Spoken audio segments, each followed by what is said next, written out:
Joseph Sheridan Le Fanu. An introduction. Joseph Sheridan Le Fanu was born on 28th of August 1814 in Dublin into a literary family with Huguenot, Irish and English roots. For a time he and his siblings were tutored, but Le Fanu would often immerse himself in the books of his father's library. In 1833 Le Fanu began his law studies at Trinity College, Dublin, and graduated in 1839. Although called to the bar, he instead began a career in journalism. He was also writing. His first fiction story, The Ghost and the Bonesetter, was published in 1838. In 1843 came the novella Spalatro from the notes of Fra Giacomo, a hero with a particular necrophiliac passion for an undead, blood-drinking beauty, a forerunner to his later female vampire Carmilla. In 1844, Le Fanu married Susanna Bennett, with whom he had 4 children. The following year, his first novel, The Cock and Anchor, was published. Works now flowed from his pen, and with a rapid increase in family finances, they moved, in 1851, to Merrion Square, Dublin, where he remained until his death. In 1858, Susanna died and Le Fanu became reclusive. It was during this period that he produced some of his best work. Working only by candlelight, he wrote through the night, burnishing his reputation as a major figure of 19th century supernaturalism, with many classics including Green Tea, Mr. Justice Harbottle, and In a Glass Darkly. Joseph Sheridan Le Fanu died in Merrion Square on 7th of February 1873 at the age of 58. In this famous story, 2 college students rent rooms in Dublin's Aungier Street, once owned by a brutal hanging judge who seems to still haunt both place and mind. An account of some strange disturbances in Aungier Street by Sheridan Le Fanu. It is not worth telling, this story of mine.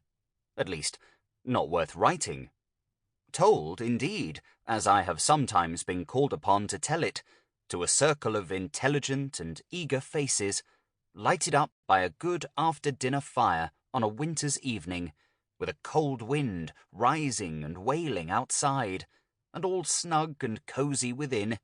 It has gone off, though I say it, who should not, indifferent well. But it is a venture to do as you would have me.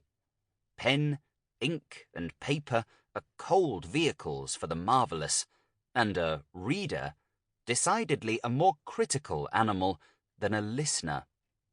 If, however, you can induce your friends to read it after nightfall, and when the fireside talk has run for a while on thrilling tales of shapeless terror. In short, if you will secure me the mollia tempora fandi, I will go to my work and say my say with better heart. Well then, these conditions presupposed, I shall waste no more words, but tell you simply how it all happened. My cousin, Tom Ludlow, and I studied medicine together. I think he would have succeeded had he stuck to the profession. But he preferred the church, poor fellow, and died early, a sacrifice to contagion, contracted in the noble discharge of his duties. For my present purpose, I say enough of his character when I mention that he was of a sedate but frank and cheerful nature, very exact in his observance of truth, and not by any means like myself, of an excitable or nervous temperament. My uncle Ludlow, Tom's father, while we were attending lectures, purchased 3 or 4 old houses in Aungier Street, one of which was unoccupied.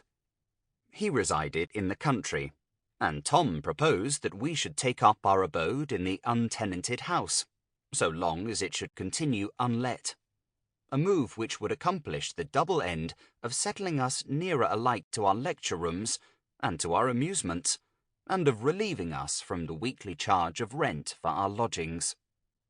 Our furniture was very scant, our whole equipage remarkably modest and primitive. Sample complete. Ready to continue?